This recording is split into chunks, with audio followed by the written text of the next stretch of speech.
Voice और video clear आ रहा है?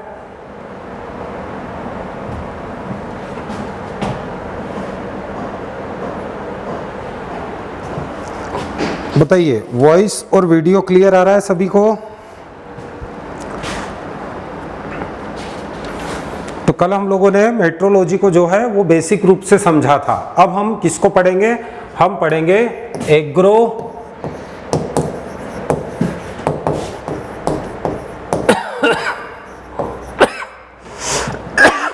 एग्रोमेट्रोलॉजी। ये जिसको हम क्या बोलते हैं? जिसको हम बोलते हैं कृषि मौसम विज्ञान। क्या बोलते हैं? कृषि मौसम विज्ञान। इसका मतलब सीधा है कि एग्रोमेट्रोलॉजी के अंदर हम किसका अध्ययन करेंगे? एग्रोमेट्रोलॉजी के अंदर हम अध्ययन करेंगे जो मेट्रोलॉजी है, मतलब जो क्लाइमेट है, वातावरण है, हवा है या मौसम है, उसका अध्ययन हम किसकी दृष्टि से करेंगे? तो उसका अध्ययन हम करेंगे फसलों की दृष्टि से या कृषि की दृष्टि से। जब हम जलवायु और मौसम का अध्ययन करते हैं तब हम उसको क्या बोलते हैं? एग्रोमेट्रोलॉजी कहते हैं। ठीक है, तो इस चीज को ध्यान रखना। तो इसके बारे में तो अब आपको बताने की कोई जरूरत नहीं है। मतलब सीधा हम बता सकते हैं कि मौसम और जलवायु का अध्ययन जब हम इसके लिए करते हैं, खेती के लिए करते हैं, खेती करने के लिए करते हैं, तब इसको एग्रोमेट्रोलॉजी कहा जाता है। अब यहाँ पर ध्यान रखना आपको कि हम लोगों ने स्टार्टिंग में ही देखा था कि जो मेट्रोलॉजी होती है, चाहे वो एग्रोमेट्रोलॉजी हो या मेट्रोलॉजी हो, उसके दो मेन कंपोनेंट होते हैं, दो मेन मुख्य अवयव होते हैं। कौन कौन से? तो एक तो हम लोगों ने देखा था किसको? वेदर को, मतलब मौसम को। ठीक है, और दूसरा हम लोगों ने किसका देखा था? दूसरा हम लोगों ने देखा था क्लाइमेट को। किसको देखा था? क्लाइमेट को, मतलब जलवायु। ये दो कंपोनेंट होते हैं किसके? मेट्रोलॉजी के। और एग्रोमेट्रोलॉजी के भी ये दो ही जो कंपोनेंट होते हैं वो होते हैं। मतलब जब हम कृषि की दृष्टि से मौसम और जलवायु का अध्ययन करते हैं, जिससे कि कृषि संबंधित जितने भी कार्य किए जाए वो जलवायु और मौसम के अनुसार किए जाएं, साथ ही साथ फसलों को विपरीत मौसम विपरीत जलवायु से बचाया जाए और मौसम और जलवायु के अनुसार ही फसलों का चुनाव किया जाए, इसी को कहा जाता है एग्रोमेट्रोलॉजी। ठीक है, तो ध्यान रखना। सबसे पहले, अब चूंकि एग्रोमेट्रोलॉजी की अगर बात हो रही है तो यहां पर ध्यान रखना, एग्रोमेट्रोलॉजी में दो कंपोनेंट हमने देखे, कौन कौन से? वेदर और क्लाइमेट। ठीक है, तो हम पहले वेदर को समझेंगे, फिर क्लाइमेट को समझेंगे, फिर हम वेदर के जो अलग अलग जो एलिमेंट्स होते हैं उनको डिस्कस करेंगे। तो सबसे पहले हम बात करते हैं किसकी? वेदर की। किसकी बात करते हैं? वेदर। वेदर या जिसको क्या कहा जाता है? मौसम। क्या बोलते हैं? मौसम। तो मौसम, ये जो शब्द बना है, ये मौसिम नामक अरबी शब्द जो होता है, ये कई बार क्वेश्चन पूछा आता है कि वेदर या मौसम जो है ये किस भाषा का शब्द है? तो मौसिम नाम का जो अरबी शब्द है, कौन सा? अरबी शब्द। अरबी शब्द कौन सा है? मौसिम।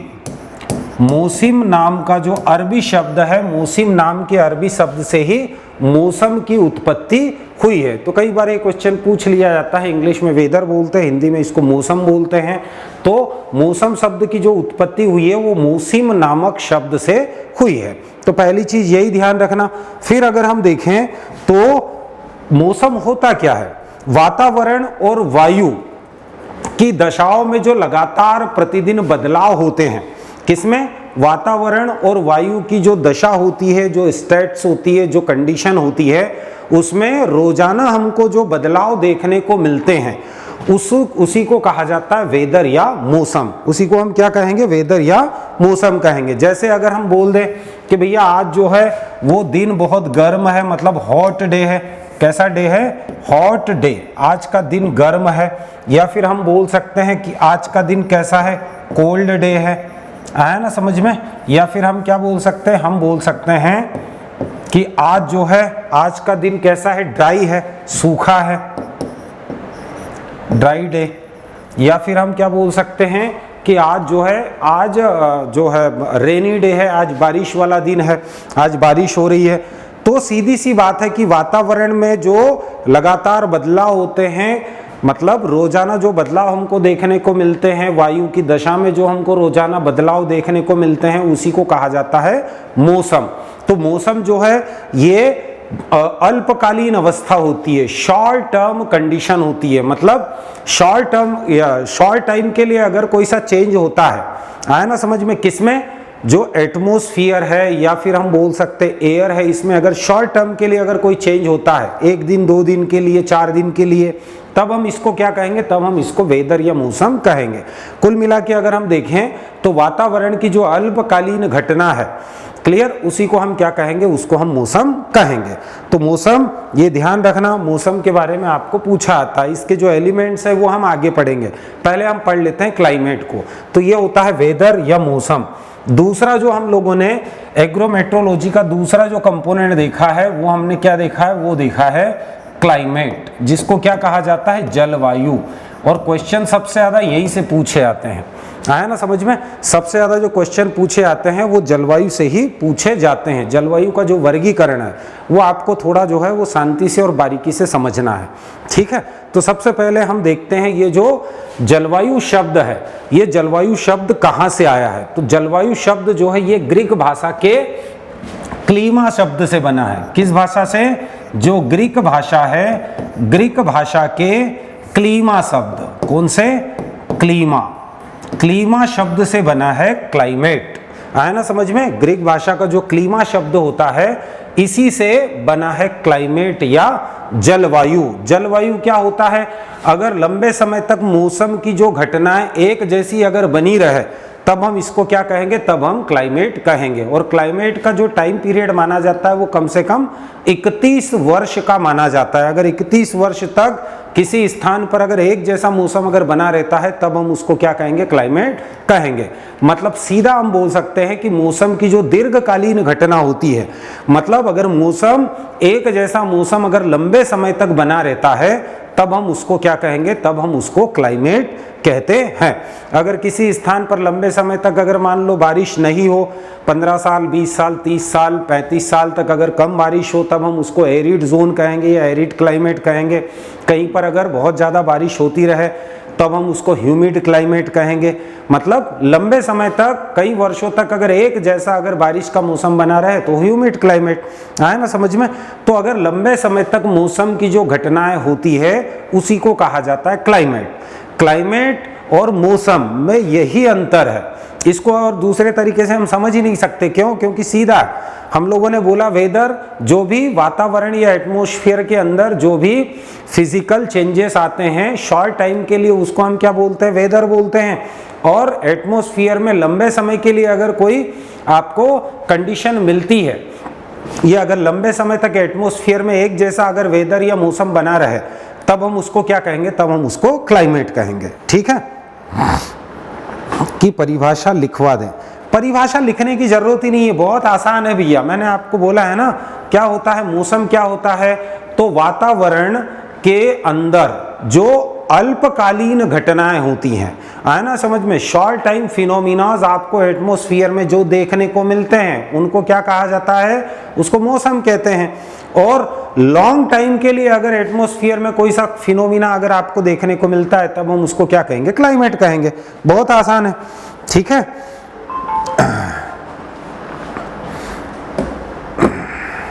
हो गया क्लियर। और जलवायु जो होती है वो अगर एक जैसा मौसम अगर कम से कम 31 साल तक अगर किसी स्थान पर अगर बना रहे, तब हम उसको क्या कहेंगे, तब हम उसको क्लाइमेट कहेंगे। ठीक है, तो इस चीज को ध्यान रखना। आपको जो नोट्स मिले उसमें सब लिखा हुआ है। ठीक है, अब हम क्लासिफिकेशन की बात करते हैं। क्लाइमेट के classification, classification of climate.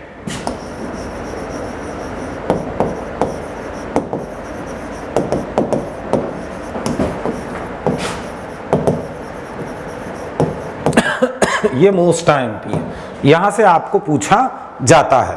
Climate का वर्गीकरण, तो अलग अलग समय पर अलग अलग वैज्ञानिक आए, उन्होंने अलग अलग समय पर जो क्लाइमेट होता है उसको क्लासिफाइड करने के अलग अलग तरीके दिए हैं। ठीक है, तो कुछ वैज्ञानिकों के बारे में भी हम यहां पर देखेंगे। तो सबसे पहले हम बात करते हैं डी कैंडोले की। आया ना समझ में, पहला जो साइंटिस्ट था वो था डी कैंडोले। आया ना समझ में। डी कैंडोले ने क्लाइमेट को सबसे पहले वर्गीकृत किया। क्वेश्चन कई बार पूछा आता है कि क्लाइमेट का सबसे पहला वर्गीकरण जो है वो किसने दिया था। तो क्लाइमेट का सबसे पहला जो वर्गीकरण दिया था वो किसने दिया था, वो डी कैंडोले ने दिया था। कब दिया था, तो सन 1900 में। सन 1900 में पहली बार जो है क्लाइमेट या जलवायु को जो है क्लासिफाइड करने का तरीका जो है वो डी कैंडोले ने सबसे पहले दिया था। तो पहला क्वेश्चन तो यहां से बनता है। दूसरा क्वेश्चन ये पूछा आता है कि इन्होंने जब क्लासिफिकेशन किया तो इन्होंने बेस या आधार किसको माना। तो इन्होंने आधार माना था किसको, इन्होंने आधार माना था वेजेटेशन को। वेजेटेशन मतलब वनस्पति को आधार मानकर जो है क्या किया था, क्लाइमेट का वर्गीकरण किया था। बट इसके क्लासिफिकेशन को हम इसलिए नहीं पढ़ेंगे क्योंकि इसका कहीं पर कोई उपयोग नहीं होता, ठीक है, और हमको इसको याद भी नहीं रखना है। दूसरा जो है, दूसरा वर्गीकरण आपको ध्यान रखना है वो था कोपेन का। किसका था, कोपेन का। कोपेन ने दूसरा वर्गीकरण दिया था 1936 में, 1936 में। आया ना समझ में, कब दिया था, 1936 में। और इन्होंने किसको बेस माना, इन्होंने क्लाइमेट को 5 अलग अलग ग्रुप्स के अंदर बांटा। और इन्होंने किसको बेस माना था, इन्होंने बेस माना था वेदर एलिमेंट्स को। इन्होंने किसको बेस माना था, वेदर्स एलिमेंट्स। वेदर के जो एलिमेंट्स होते हैं जैसे हवा है, वर्षा है, तापमान है, एटमॉस्फेरिक प्रेशर है, आर्द्रता है, ये सब क्या होते हैं, मौसम के तत्व होते हैं। इन तत्वों को आधार मानकर जो है क्लाइमेट को कितने ग्रुप्स में बांटा था, इन्होंने 5 ग्रुप्स के अंदर जो है क्लाइमेट को बांटा है। कितने, 5 अलग अलग ग्रुप्स के अंदर जो है वो क्लाइमेट को डिवाइड किया था। बट इनके वर्गीकरण का भी उपयोग नहीं होता है, ठीक है, तो ध्यान रखना, इसको भी हमको नहीं पढ़ना है। नेक्स्ट जो आता है वो है ट्रोल। किसका, ट्रोल का वर्गीकरण जो कि 1965 में दिया था।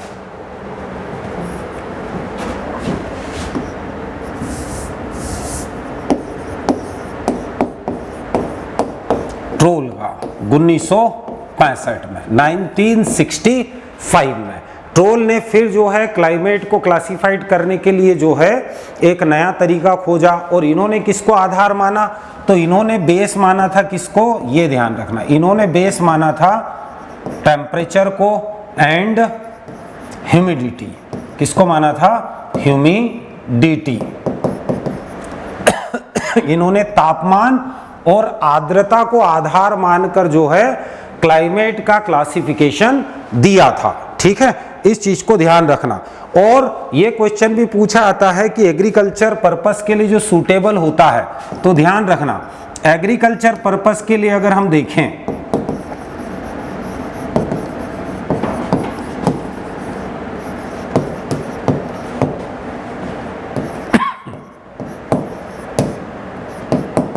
उपयुक्त, क्योंकि एग्रीकल्चर में हम फसलों का अध्ययन करते, फलों का अध्ययन करते, सब्जियों का अध्ययन करते हैं। तो हम फलों, सब्जियों और फसलों का जो अध्ययन करते हैं अकॉर्डिंग टू क्लाइमेट करते हैं। तो क्लाइमेट में किसको प्राथमिकता देते हैं, हम प्राथमिकता देते हैं तापमान को और ह्यूमिडिटी को। आया ना समझ में, वहां का तापमान कैसा है, वहां की आर्द्रता कैसी है, उसको हम प्राथमिकता देते हैं। तो ट्रोल का जो क्लासिफिकेशन है वो एग्रीकल्चर पर्पस के लिए सूटेबल होता है, बट इसका भी उपयोग बहुत कम किया जाता है। बट जो इक्री सेट है, आपको पता है इक्री सेट कहां पर स्थापित है, हैदराबाद में। इक्री सेट, इक्री set international crop research institute for semi arid tropics.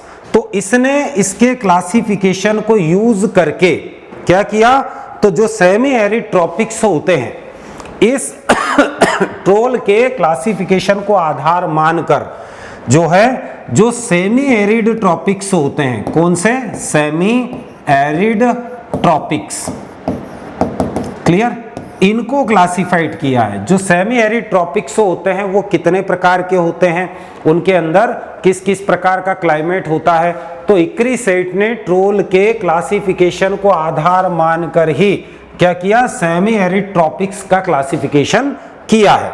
नाम भी अगर देखो तो सेमी एरिड ट्रॉपिक्स है ये, है ना, सेमी एरिड ट्रॉपिक्स। तो सेमी एरिड जो ट्रॉपिक्स होते हैं अलग अलग स्थान पर किस क्लासिफिकेशन को आधार माना था इन्होंने, इक्रिसेट ने ट्रोल का जो क्लासिफिकेशन है इसी को आधार मानकर जो है ये सेमी एरिड ट्रॉपिक्स जो क्लासिफिकेशन है जो कि इक्रिसेट यूज करता है वो इसी बेस पर आधारित है। लेकिन सामान्य एग्रीकल्चर के लिए हम इसका भी उपयोग नहीं करते, ठीक है। हाँ, अलग अलग संस्थाएं जो है वो अपने यहाँ पर जैसे एरिड है, सेमी एरिड है, इनके क्लासिफिकेशन के लिए जरूर यूज करती है, बट इसका क्लासिफिकेशन बड़े स्तर पर जो है इसका उपयोग नहीं होता है। तो ये भी केवल आपको इतना ही ध्यान रखना है कि इसमें बेस क्या था और एग्रीकल्चर पर्पस के लिए ये क्लासिफिकेशन यूज है। क्योंकि इक्रिसेट ने इसी को बेस मानकर जो है सेमी एरिड ट्रॉपिक्स को क्लासिफाइड किया था, ठीक है। फिर नेक्स्ट अगर हम देखें तो अगला क्लासिफिकेशन आता है थॉर्नथवेट का। किसका? थॉर्नथवेट।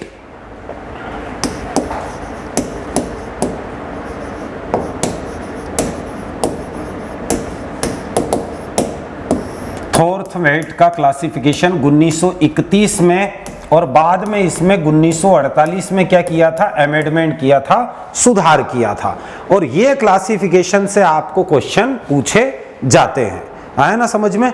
तो मोस्ट आईएमपी थॉर्नथवेट का क्लासिफिकेशन, थॉर्नथवेट ने जो क्लाइमेट का क्लासिफिकेशन दिया है इसी बेस पे आपको जो है क्वेश्चंस पूछे जाते हैं। अभी टेट में भी इससे ही क्वेश्चन आए थे। क्यों? क्योंकि क्लाइमेट के क्लासिफिकेशन से क्वेश्चन पूछने की एक ही जगह है, आया ना समझ में। तो इसको आपको ध्यान रखना है। इन्होंने किसको बेस माना था? इन्होंने बेस माना था किसको? पीई इंडेक्स को। किसको बेस माना था? पीई इंडेक्स को। अब ये पीई इंडेक्स होता क्या है, आया ना समझ में। इन्होंने पीई इंडेक्स को बेस मानकर जो है क्लाइमेट का वर्गीकरण किया था और ये एग्रीकल्चर के लिए अच्छा माना जाता है, ठीक है। तो पीई इंडेक्स क्या होता है तो ध्यान रखना, PE index is equal to P upon E into 100, ठीक है। अब इसमें P क्या है और E क्या है ये ध्यान रखना है आपको। P क्या है तो P है इसमें एनुअल प्रेसिपिटेशन। क्या है? एनुअल प्रेसिपिटेशन, या हम इसको क्या बोल सकते हैं? वार्षिक वर्षा। क्या होगा? वार्षिक वर्षा।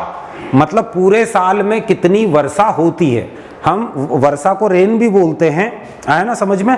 लेकिन प्रेसिपिटेशन की जब बात आती है तो प्रेसिपिटेशन में सब आ जाता है। एक तो बूंद के रूप में जो पानी गिरता है, बर्फ के रूप में जो ओले गिरते हैं, आया ना समझ में, कोहरा जो गिरता है, ओस जो गिरती है, वो सब आ जाता है। मतलब वायुमंडल से जमीन तक पानी का पहुंचना, एटमॉस्फेयर से जो पानी जमीन तक पहुंचता है चाहे किसी भी रूप में पहुंचे, उसी को क्या कहा जाता है? प्रेसिपिटेशन कहा जाता है।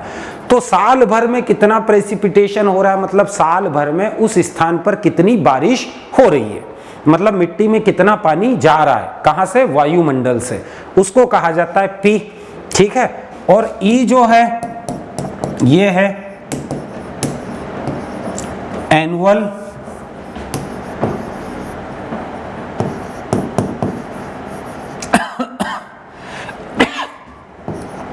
इवेपोरेशन। क्लियर? इवेपोरेशन मतलब वार्षिक वाष्पीकरण। इसका मतलब क्या है? वार्षिक वाष्पीकरण मतलब साल भर में कितना पानी भाप बनकर उड़ गया है। प्रेसिपिटेशन का मतलब साल भर में पानी कितना गिरा एटमॉस्फेयर से जमीन में, चाहे किसी भी रूप में गिरा हो, है ना समझ में। और ई मतलब एनुअल इवेपोरेशन, इवेपोरेशन मतलब वाष्पीकरण, जमीन से कितना पानी भाप बनकर वापस एटमॉस्फेयर में गया। ठीक है, इन दोनों का जो अनुपात का जो प्रतिशत होता है उसी को कहा जाता है पीई इंडेक्स। है ना समझ में? जैसे अगर आपको एक एग्जांपल बता देता हूं कि कहीं पर अगर आपको पीई इंडेक्स निकालना हो, है ना समझ में, तो अगर मैं आपको बोल दूं कि वार्षिक वर्षा जो हुई, वार्षिक वर्षा मान लो किसी स्थान पर पी का वैल्यू अगर मान लो कितना है 1000 है, कितना है 1000 मिलीमीटर साल भर में पानी जमीन में गया, चाहे किसी भी रूप में गया। है ना समझ में? भले ही वो ओले गिरे, बर्फ के ओले जो गिरे वो भी जमीन में जाके पिघलेंगे, जमीन में ही जाएंगे।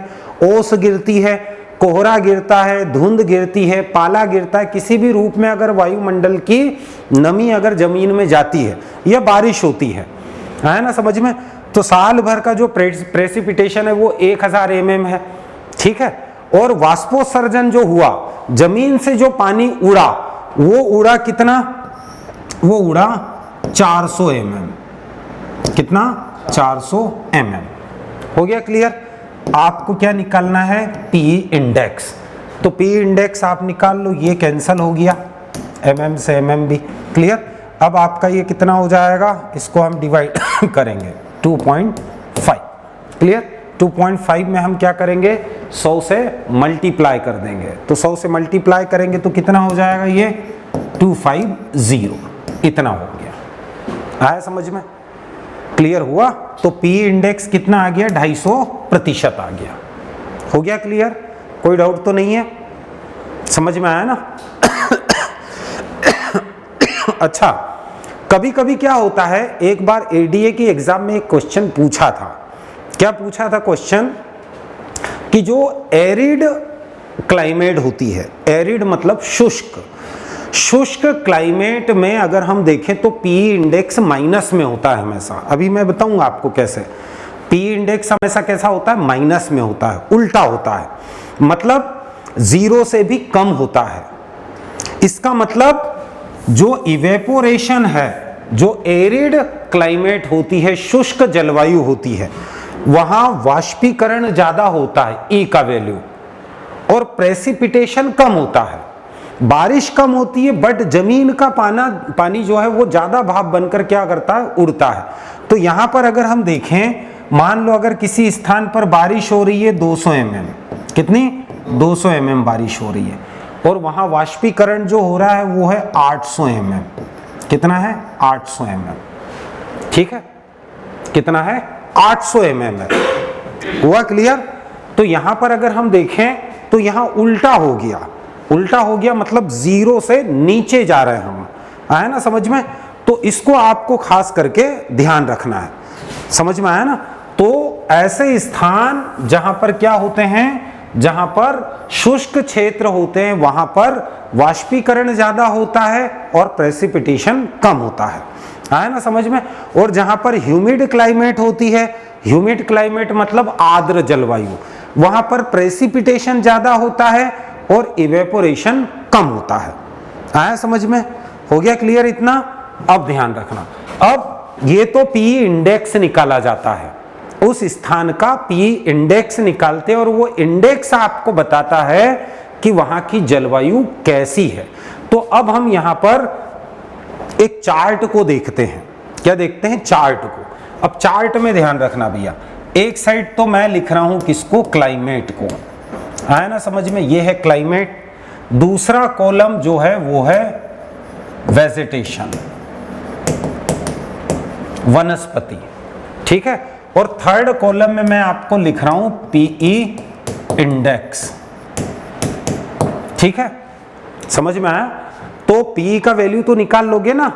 पीई इंडेक्स कैसे निकालते हैं, प्रेसिपिटेशन बटे इवेपोरेशन इनटू 100। हो गया इतना क्लियर? अब हम क्या करते हैं, हम देखते हैं क्लाइमेट। तो सबसे पहले हम जो क्लाइमेट देखते हैं वो है वेट। कैसी? वेट। वेट मतलब गीली, गीली जलवायु, तर, जहां पर साल में आप कभी भी जाओ बारिश होती ही रहती है। आया ना समझ में?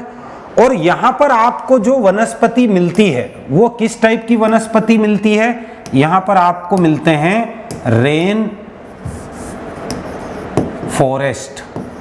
कैसे जंगल मिलते हैं? रेन फॉरेस्ट, वर्षा वाले वन होते हैं ये।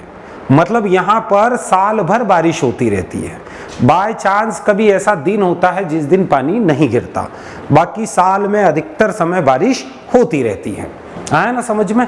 तो इनमें जो वनस्पति मिलती है वो कैसे होते हैं? हाँ, वर्षा वाले वन होते हैं जो वर्षा में जीवित रहते हैं। ऐसे पेड़ पौधे इस क्लाइमेट में आपको देखने को मिलेंगे। ठीक है। और यहाँ का पीई इंडेक्स जो होता है, कौन सा इंडेक्स? PE index. इस चार्ट से क्वेश्चन आता है भैया, आया ना समझ में? यहाँ का पीई इंडेक्स का जो वैल्यू होता है वो मोर देन 127 होता है। आया ना समझ? 127 से ज्यादा होता है। आया ना समझ में? पीई इंडेक्स काय में बताते हैं हम? परसेंटेज में। ठीक है, क्लियर हुआ? तो यहां पर कई बार क्वेश्चन पूछा है आपको कि यदि किसी स्थान का पीई इंडेक्स 127 से अगर ज्यादा है, क्या है? 127 से अगर ज्यादा है, तो वहां का क्लाइमेट कैसा होगा? वहां का क्लाइमेट होगा वेट, गीला, नम। आया ना समझ में? क्लियर हुआ? दूसरा जो आता है वो आता है ह्यूमिड। कौन सा? ह्यूमिड। ह्यूमिड मतलब आर्द्र। क्लियर? आर्द्र जलवायु में जो वेजिटेशन मिलती है वो होती है फॉरेस्ट, जंगल होते हैं। है ना समझ में? बहुत सारी वनस्पति होती है, जंगल ही जंगल आपको देखने को मिलता है। आया ना समझ में? ध्यान रखना। इसका पी इंडेक्स जो होता है वो होता है 64 से 127। कितना होता है? 64 से 127। अगर किसी स्थान का पीई इंडेक्स 64 और 127 के बीच में अगर आता है तो वो जलवायु कैसी रहेगी? ह्यूमिड रहेगी। है ना समझ में? इस चीज को ध्यान रखना। फिर आता है सब ह्यूमिड। कौन सी आती है? थर्ड, सब ह्यूमिड। क्लियर? सब ह्यूमिड जलवायु। यहां पर आपको मिलती है कैसी वनस्पति? यहां पर मिलते हैं ग्रासलैंड। ग्रासलैंड मतलब घास के जंगल मिलते हैं, जहां दूर दूर तक जो है बिल्कुल घास ही घास आपको देखने को मिलती है। आया ना समझ में? और यहां का पी इंडेक्स जो होता है वो होता है 32 से 64। कितना होता है? 32 से 64। कहीं कहीं पर ये 31 से 64 भी लिखा होगा। ठीक है, इस चीज को ध्यान रखना। हो गया क्लियर? 31 से 64 करते हैं यार इसको, वही बेटर है। 31 से 64। ठीक है, ये पी इंडेक्स अगर है मतलब वहां की जलवायु। आपको इंडेक्स देता है, जलवायु का नाम पूछता है, या जलवायु का नाम देता है और पी इंडेक्स पूछता है उसका। आया ना समझ में? ठीक है। फिर नेक्स्ट आता है सेमी एरिड। फोर्थ आपका जो आता है वो है सेमी एरिड। सेमी एरिड, अर्ध शुष्क। क्लियर? अर्ध शुष्क जलवायु में आपको जो मिलते हैं वो स्टेपल मिलते हैं। क्या मिलते हैं? स्टेपल। स्टेपल क्या होते हैं? तो ये जंगली झाड़ियां होती है। क्या होती है? जंगली झाड़ियां, कांटेदार। आया ना समझ में? कांटेदार झाड़ियां आपको देखने को मिलेगी। ठीक है। इसका जो पी इंडेक्स होता है वो होता है 16 से 31। कितना होता है? 16 से 31। हो गया क्लियर? और लास्ट जो फिफ्थ है वो आपका जो होता है वो है एरिड। कौन सा? एरिड मतलब शुष्क। यहां पर अगर हम देखें तो जो वेजिटेशन होती है वो कौन सी होती है? यहाँ की वनस्पति। तो यहाँ जो होता है क्या होता है? डेजर्ट होता है भैया, पूरा रेगिस्तान होता है। किसी भी प्रकार की कोई वनस्पति आपको नहीं मिलेगी। ठीक है, इस चीज को ध्यान रखना। और इसका पी इंडेक्स जो होता है वो होता है लेस देन 16, 16 से कम। हो गया क्लियर? तो समझ में आया? वार्मथ वेट का जो क्लासिफिकेशन था उन्होंने किसको आधार माना था? पी इंडेक्स को माना था। पी इंडेक्स कैसे निकालेंगे? तो प्रेसिपिटेशन बटे इवेपोरेशन गुणा 100। क्लियर? इसको आधार माना और इस आधार पे जो है क्या किया, पूरा का पूरा जो है वो क्लासिफिकेशन दिया है। ठीक है, और कई स्थानों पर इस क्लासिफिकेशन का उपयोग किया जाता है आज भी। हो गया क्लियर? नहीं आया समझ में? हो गया ना? तो पूछा क्या जाता है यहां से, आपको क्लाइमेट का नाम देगा, पी इंडेक्स पूछेगा, या फिर पी इंडेक्स देगा और क्लाइमेट का नाम पूछेगा। ठीक है, बीच का पूछे या नहीं पूछे, बट ये दो चीजें आपको पूछी जाती है। सभी को हो गया क्लियर? कोई डाउट तो नहीं है? ये पी इंडेक्स किस पे डिपेंड करता है, तो उस स्थान पर होने वाले प्रेसिपिटेशन और इवेपोरेशन पे, मतलब उस स्थान पर वार्षिक वर्षण कितना हो रहा है और वहां से वाष्पीकरण कितना हो रहा है। हमने देखा ना ये सूत्र, आपने अभी देखा, पी इंडेक्स कैसे निकालोगे, तो P बटा E इंटू 100 आया ना समझ में? क्लियर हुआ? तो इस प्रकार अगर हम देखें तो ये P इंडेक्स के आधार पे जो है थॉर्न वेट ने जो है ये क्लासिफिकेशन दिया है। ठीक है, ध्यान रखना। हो गया? अब एक और क्लासिफिकेशन आपको मोस्ट टाइम पे जो अधिकतर आपको जिसमें से भी क्वेश्चन पूछे जाते हैं, ठीक है, वो होता है मॉइस्चर डिफिशिएंट इंडेक्स। कौन सा? मॉइस्चर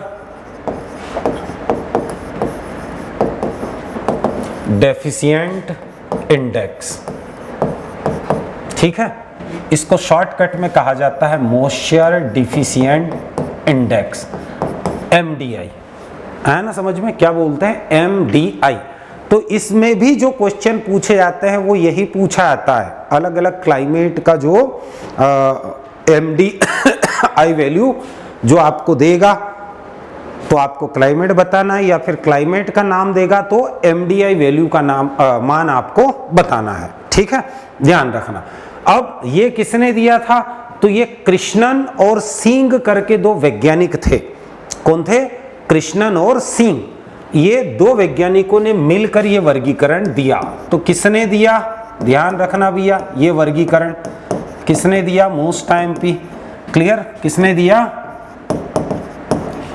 कृष्णन और सिंह। कृष्णन और सिंह नामक दो वैज्ञानिक थे। इन दोनों वैज्ञानिकों ने मिलकर जो है MDI जो है क्लासिफिकेशन को दिया। ठीक है, और इस क्लासिफिकेशन का उपयोग जो है वो ICR भी करता है। आया ना समझ में? ICR ने जो प्रोजेक्ट एक चलाया था, कौन सा प्रोजेक्ट था वो? All India coordinate research project on dryland. Clear? Dryland या शुष्क भूमि पर फसलों उत्पादन को बढ़ाने के लिए ICR ने एक प्रोजेक्ट चलाया था, all India coordinate research project. Clear? ताकि हम ड्राई लैंड पर रिसर्च करके क्या तैयार कर सके, वहां की जलवायु के हिसाब से जो है वेराइटीज तैयार कर सके। आया ना समझ में? तो इस चीज को ध्यान रखना। और इस प्रोजेक्ट को चलाने के लिए जो ICR है, ICR ने इसी क्लासिफिकेशन का उपयोग किया है। आया ना समझ में? अब ये क्लासिफिकेशन होता क्या है, अब इसको हम समझते हैं। अब सबसे पहले तो हमको MDI निकालते कैसे हैं, किसी स्थान पर जो मॉइस्चर डिफिशिएंट इंडेक्स होता है ये निकाला कैसे जाता है। तो इसका फॉर्मूला पता होना चाहिए। MDI परसेंटेज बराबर P minus PET upon PET। ठीक है, कैसे निकाला जाता है? इस प्रकार से निकाला जाता है। ठीक है, इनटू 100। ठीक है, MDI जो निकाला जाता है, मॉइस्चर डिफिशिएंट इंडेक्स जो होता है वो किस टाइप से निकाला जाता है? P minus PET। पहले तो इसको समझो, अपॉन PET। ठीक है, अब इसमें P क्या है? तो P जो होता है वो है प्रेसिपिटेशन।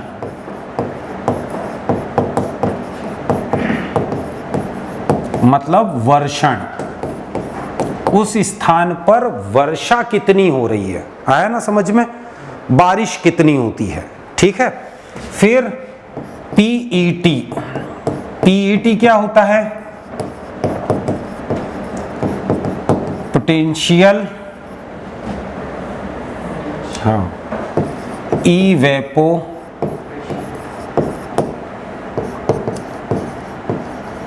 ट्रांसपीरेशन,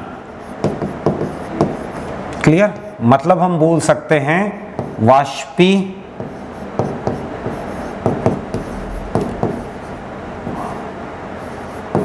वाष्पोत्सर्जन विभव, आया ना समझ में। अब ये पीईटी वैल्यू क्या होती है, पीईटी वैल्यू जो होती है जिसको पोटेंशियल इवेपो ट्रांसपीरेशन कहा जाता है, ये क्या होता है, इसका मतलब ये होता है, पीईटी का मतलब ये होता है कि अगर कोई स्थान पर मृदा पूर्ण रूप से ढकी हुई है, कवर है, कवर किससे है, फसल से, फसल या जंगल से, आया ना समझ में। मान लो किसी क्षेत्र में जो पूरी की पूरी जो मृदा है, भूमि है, वो किसी न किसी वेजिटेशन से कवर की हुई है, मतलब वहां पर या तो घास है या पेड़ पौधे हैं या फिर फसल लगा रखी है, ठीक है, समझ में आया कुछ। फसल, कोई ऐसा क्षेत्र जहां पर जो मिट्टी किसी न किसी आवरण से ढकी हुई है और उस ढके होने के बाद में भी उस स्थान पर मिट्टी और पेड़ पौधों से जो क्या हो रहा है, इवेपोरेशन और ट्रांसपीरेशन हो रहा है। भैया मिट्टी है तो उससे क्या होगा, इवेपोरेशन, वाष्पीकरण, और वहां के जो पेड़ पौधे हैं उससे क्या होगा, वाष्पोत्सर्जन। वाष्पीकरण एक भौतिक क्रिया है और वाष्पोत्सर्जन एक जैविक क्रिया है, आया समझ में, क्लियर हुआ। पीईटी का मतलब समझो पहले, पीईटी का मतलब यह होता है कि किसी स्थान पर अगर मृदा पूर्ण रूप से क्या है, आच्छादित है, कवर्ड है, और कवर्ड होने के बाद में भी मिट्टी और पेड़ पौधों से जो क्या हो रहा है, वाष्पीकरण और वाष्पोत्सर्जन हो रहा है, उसी को कहा जाता है पीईटी वैल्यू, ठीक है, ध्यान रखना। तो पी का मतलब प्रेसिपिटेशन, पीईटी का मतलब potential evapotranspiration upon potential evapotranspiration into 100, ठीक है।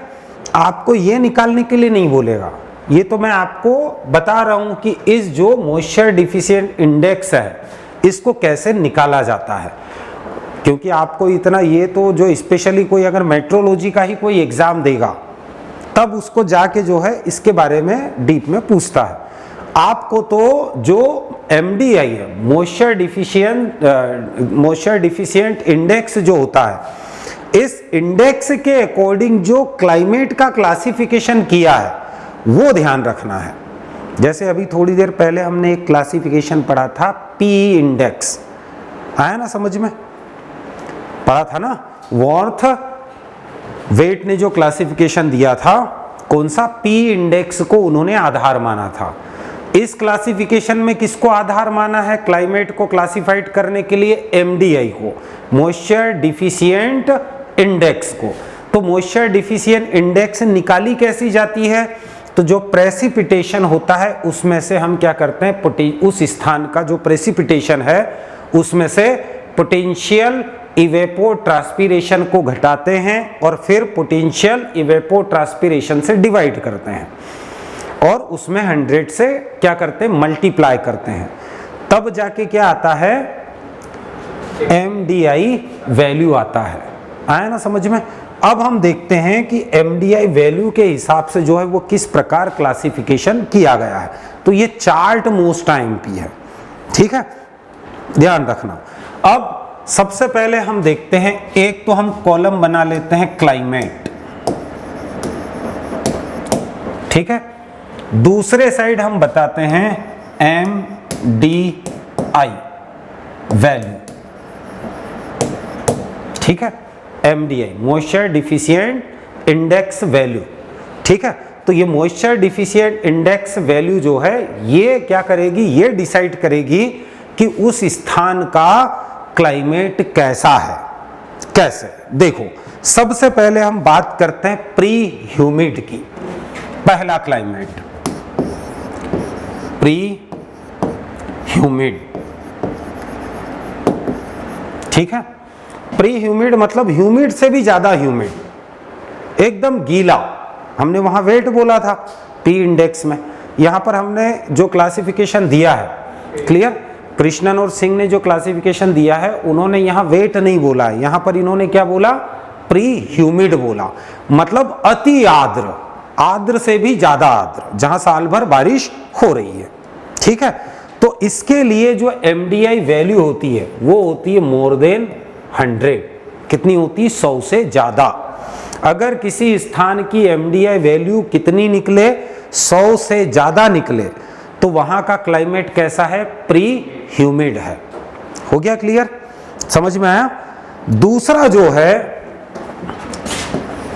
वो है ह्यूमिड। क्या है, ह्यूमिड। अब ह्यूमिड को भी 4 कैटेगरी में बांटा है, इसको समझने को समझ लो, पर इतना याद नहीं करना है, जितना याद करना है उतना मैं बता दूंगा, ठीक है। ह्यूमिड, ह्यूमिड को ध्यान रखना, ह्यूमिड को कहा B4, प्री ह्यूमिड को बोला था A, क्या सिंबल दिया था A, ह्यूमिड को क्या बोला B4, ठीक है। अब यहां पर जो एमडीआई वैल्यू है वो कितनी, तो एमडीआई वैल्यू 80 से 100, कितनी, 80 से 100, या फिर हम इसको अगर वैसा लिखें तो भी वैसा भी लिख सकते हैं, 100 से 80, आया ना समझ में, ठीक है। अगर किसी स्थान का एमडीआई वैल्यू 100 से 80 के बीच में अगर आ रहा है, मतलब वहां की क्लाइमेट कैसी है, ह्यूमिड है, ठीक है। फिर नेक्स्ट थर्ड इन्होंने ह्यूमिड को फिर क्लासिफाइड किया, फिर बोला ह्यूमिड B3, क्या बोला, B3, ये भी ह्यूमिड ही है पर इसको B3 के अंदर रखा, ठीक है। और यहां का एमडीआई वैल्यू जो है वो है 80 से 60, कितना, 80 से 60। फिर फोर्थ इन्होंने जो लिया वो लिया फिर ह्यूमिड, और इसको बोला B2, क्या बोला, B2, और यहां का एमडीआई वैल्यू जो है वो आपका 60 से 40, ठीक है। फिर फिफ्थ इन्होंने जो लिया फिर ह्यूमिड लिया, और यहां का वैल्यू जो है इन्होंने लिया B1, ठीक है। और इसको दिया इन्होंने 40 to 20, ठीक है, समझ में आया ना। तो ये ह्यूमिड को इन्होंने 4 अलग अलग कैटेगरी में बांटा है, ठीक है। याद हो जाए तो बहुत अच्छी बात है, नहीं हो तो भी कोई दिक्कत नहीं, क्योंकि ये नहीं पूछा जाता है। नहीं नहीं, इधर से करो, वैसे करो, जैसे भी करो, अभी मैं बता दूंगा ट्रिक कैसे करना है, ठीक है। फिर इन्होंने बाद में आया सब ह्यूमिड, क्या आया, सब ह्यूमिड। तो नेक्स्ट जो है वो है मोइस्ट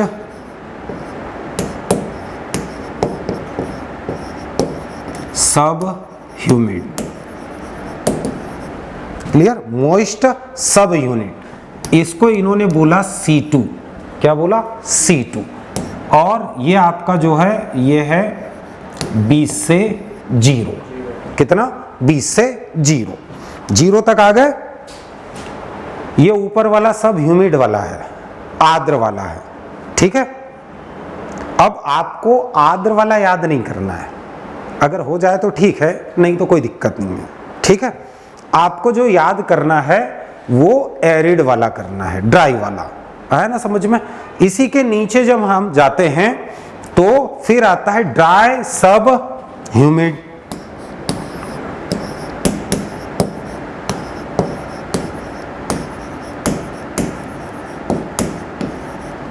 इसको C1 बोला, क्या बोला, C1।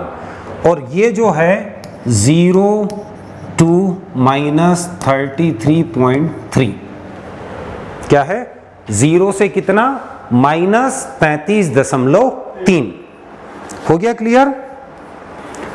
फिर नेक्स्ट, हाँ सब यूनिट हो गया, ड्राई भी हो गया, हाँ सेमी एरिड और एरिड बचा है, सेमी एरिड को डी बोला है। फिर 8वां जो आता है वो है सेमी एरिड, सेमी एरिड, ये इन्होंने बोला हाँ ए बी सी, डी बोला इसको, क्या बोला, डी। और इसका वैल्यू जो होता है -33.3 से -66.c MDI वैल्यू, ठीक है। और फिर लास्ट जो 9th जो आता है वो आता है आपका एरिड, क्या आता है, एरिड, शुष्क, इसको इन्होंने बोला ई, क्या बोला, ई। और इसके लिए MDI वैल्यू जो है वो है लेस देन -0.66, ठीक है, हाँ इससे कम। हो गया क्लियर। अब आप बोलोगे सर इसको याद कैसे करें, क्या पूछा जाता है, कुछ नहीं पूछा जाता भैया, पूछा आपको जाता है इसके बाद वाला, ये नीचे वाला, ये आया ना समझ में। ऊपर वाला तो पूरा ह्यूमिड है, ठीक है, वैसे भी याद हो जाएगा, ठीक है। नीचे वाला अभी जैसे अभी आपका जो MP टेट का भी एग्जाम हुआ था तो उसमें MDI वैल्यू इसकी पूछी थी, किसकी, सेमी एरिड की, ठीक है। हो गया क्लियर। तो MDI वैल्यू के हिसाब से जो है हम क्लाइमेट को डिवाइड करते हैं। हो गया, थोड़ा सा दिमाग लगा के याद करना, आराम से हो जाएगा, ठीक है। ऊपर वाला ह्यूमिड वाला है, आया ना समझ में, ठीक है। जहां तक आपका क्या आया, 0, ऊपर का सब ह्यूमिड है।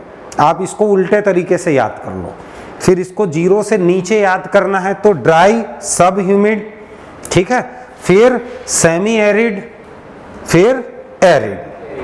हो गया क्लियर।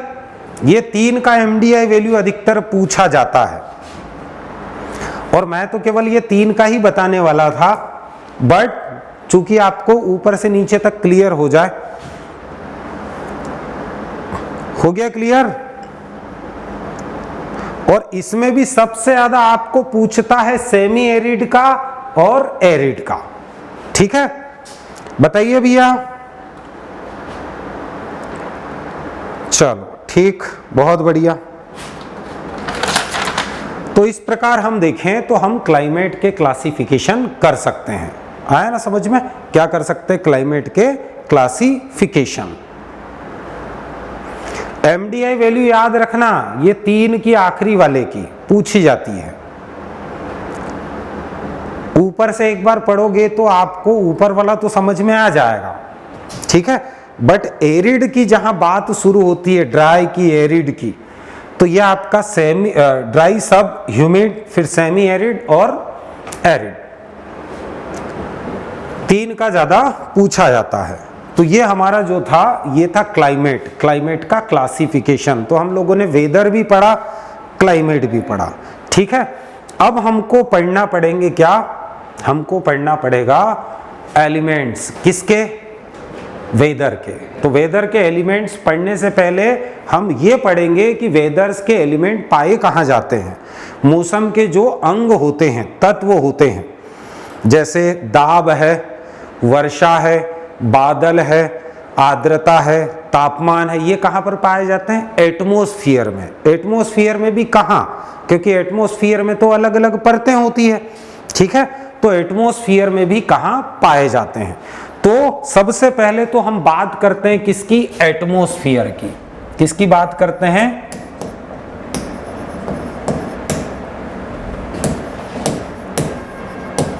एटमॉस्फेयर, मतलब जिसको हम क्या बोलते हैं, वायुमंडल।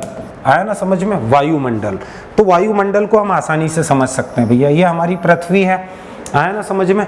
पृथ्वी के चारों ओर ये जो आपको क्या दिख रहा है, ये हवा का जो घेरा है, इसी को क्या कहा जाता है, वायुमंडल कहा जाता है। पृथ्वी के चारों ओर, पृथ्वी को चारों ओर से घेरे हुआ जो रंगहीन है, स्वादहीन है, गंधहीन गैसों का जो एक क्या बना हुआ है, एक पूरा घेरा बना हुआ है, जिसने पृथ्वी को चारों ओर से क्या कर रखा है, घेर के रखा है, इसी को हम बोलते हैं एटमॉस्फेयर। फियर का मतलब होता है घेरा, आया ना समझ में। फियर का मतलब क्या होता है, घेरा होता है। तो एटमॉस्फेयर का मतलब होता है पृथ्वी के चारों ओर स्वादहीन, रंगहीन, गंधहीन गैसों का जो आवरण होता है उसी को एटमॉस्फेयर कहा जाता है। एटमॉस्फेयर अगर हम देखें तो पृथ्वी तल से लगभग कितनी ऊंचाई तक एटमॉस्फेयर है, तो ध्यान रखना ये जो पृथ्वी तल है, पृथ्वी तल से आप किसी भी दिशा में जाओ आपको लगभग 1600 किलोमीटर, कितना 1600 किलोमीटर ऊंचाई तक क्या मिलेगा, एटमॉस्फेयर मिलेगा। क्लियर, कितनी ऊंचाई तक, 1600 किलोमीटर ऊंचाई तक आपको जो है ये क्या मिलता है, ऐसा वायु का घेरा मिलता है। ठीक है, इसमें से अगर हम बात करें तो केवल 40 किलोमीटर ऊंचाई तक अगर हम बात करें तो टोटल हमको जो 99% जो एटमॉस्फेयर है, क्लियर, वो केवल 40 किलोमीटर ऊंचाई तक ही मिलता है। बाकी 40 किलोमीटर के ऊपर बचा 1%, और 1% फिर 40 किलोमीटर के ऊपर कहां तक होता है, 1600 किलोमीटर तक, केवल कितना होता है, 1%। ठीक है, मतलब एटमॉस्फेयर का जितना द्रव्यमान है, जितना आयतन है, वो हमको पृथ्वी तल से केवल 40 किलोमीटर ऊपर तक 99% मिल जाता है। बचा हुआ जो है वो केवल 1% ऊपर होता है। आया ना समझ में, इस चीज को ध्यान रखना। हो गया, तो एटमॉस्फेयर की कुल मात्रा का 99% हमको केवल 40 किलोमीटर की ऊंचाई तक ही मिल जाता है। अब देखो, अब एटमॉस्फेयर को समझने के लिए हम एक डायग्राम का उपयोग करेंगे, एटमॉस्फेयर का क्लासिफिकेशन या वर्गीकरण। ठीक है, तो बहुत आसानी से हम इसको एक डायग्राम से समझ सकते हैं। किससे, एक डायग्राम से। ये डायग्राम को ध्यान रखना।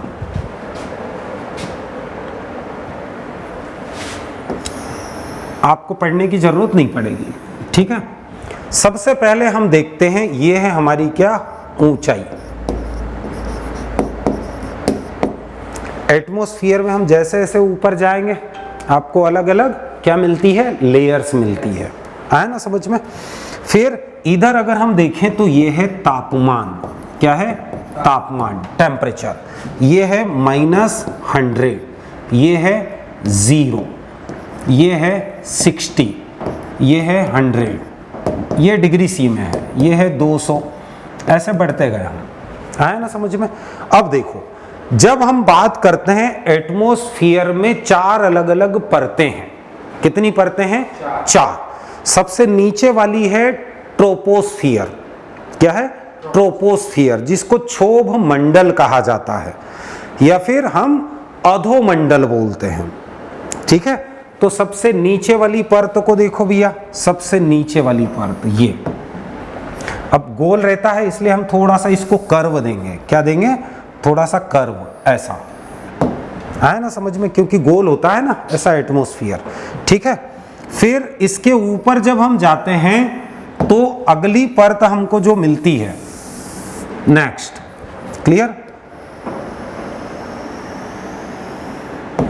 इसके ऊपर जब हम जाते हैं तब हमको अगली परत मिलती है। इसकी जो हाइट होती है वो होती है 8 से 18 किलोमीटर। कितनी होती है, 8 से 18 किलोमीटर। ठीक है, इसके ऊपर जब हम जाते हैं तो फिर हमको मिलती है दूसरी परत। अरे किधर चले गया,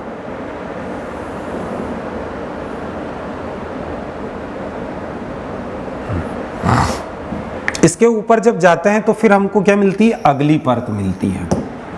आया ना समझ में। अभी मैं 2-2 लाइनें क्यों खींच रहा हूं वो समझ में आ जाएगा। ये कौन सी आपकी, ये है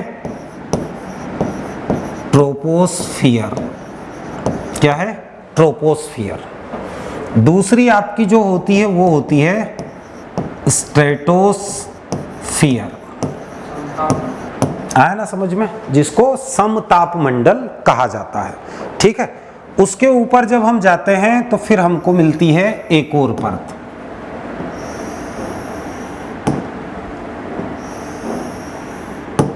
कौन सी मिलती है, मीजो।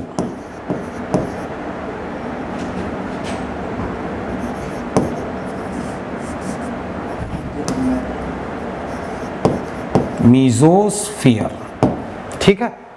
उसके ऊपर जब हम जाते हैं तो हमको मिलती है थर्मोस्फीयर।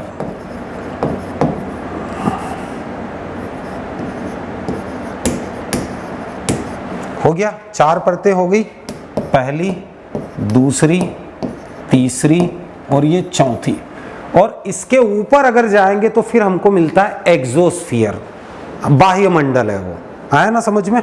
अब ध्यान रखना, इसमें जब हम पढ़ते हैं तो सबसे पहले तो हमको पता होना चाहिए कि अलग अलग जो मंडल हैं उनकी ऊंचाई क्या है, और इनको अलग करने वाली जो बीच में परत होती है उसको क्या कहा जाता है।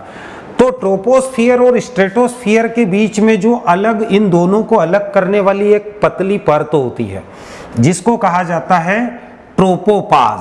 क्या बोलते हैं? ट्रोपोपाज। क्या बोलते हैं? ट्रोपोपाज। उसके ऊपर जब जाते हैं तो फिर आती है स्ट्रेटोपाज। क्लियर? उसके ऊपर फिर जाते हैं तो फिर हमको मिलता है मीजोपाज।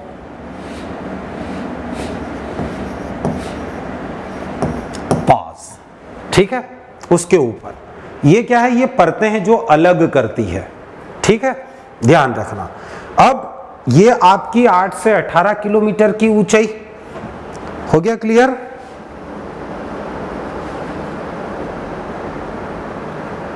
सर ये नोट्स मेट्रोलॉजी कहाँ दिया है? अरे वो आपका नोट्स चेंज करवाना है, वो मैं आज करने वाला था पीडीएफ में। ठीक है, हाँ पीडीएफ में चेंज करने वाला था, मैं आज करवा दूंगा। ठीक है, पीडीएफ चेंज करवा दूंगा। वो दूसरा वाला नोट्स डल गया है आपके इसमें। ठीक है, तो वो मैं पीडीएफ चेंज करवा दूंगा। फिर नेक्स्ट, ये तीनों को अलग करने वाली परतें हैं। अब ऊंचाई की बात करें, ये आपका जो होता है ये होता है 50 से 60। कितना होता है? 50 से 60। ये ध्यान रखना। फिर अगला जो होता है वो होता है 50 से 80।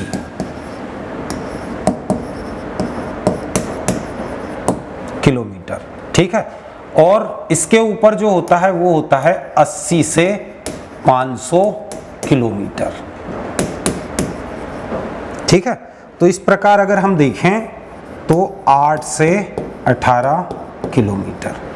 ठीक है, देखो ट्रोपोस्फियर सबसे नीचे वाली परत है, और नीचे वाली परत जो है, सबसे नीचे वाली जो परत होती है, ठीक है, इसको ध्यान रखना।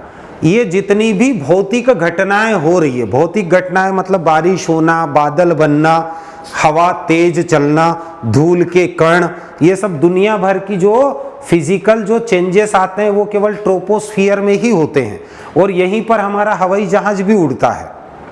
आया ना समझ में? 8 से 18 किलोमीटर की ऊंचाई तक सभी चीजें होती है। जितनी भी हमारी क्लाइमेट के लिए जरूरी है वो सभी जो फिजिकल जो चेंजेस होते हैं वो यहीं पर होते हैं, ट्रोपोस्फियर में ही होते हैं। हो गया क्लियर? ध्यान रखना। समझ में आया? फिर हम चलते हैं स्ट्रेटोस्फियर में। अच्छा एक बात हो, इसका टेम्परेचर कैसे चेंज होता है? टेम्परेचर को भी आप ऐसे ध्यान रखो। ठीक है, कौन सा लें जो दिखे? कौन सा दिखेगा? चलो ये ले लेते हैं। टेम्परेचर को भी ध्यान रखो। ठीक है, ट्रोपोस्फियर से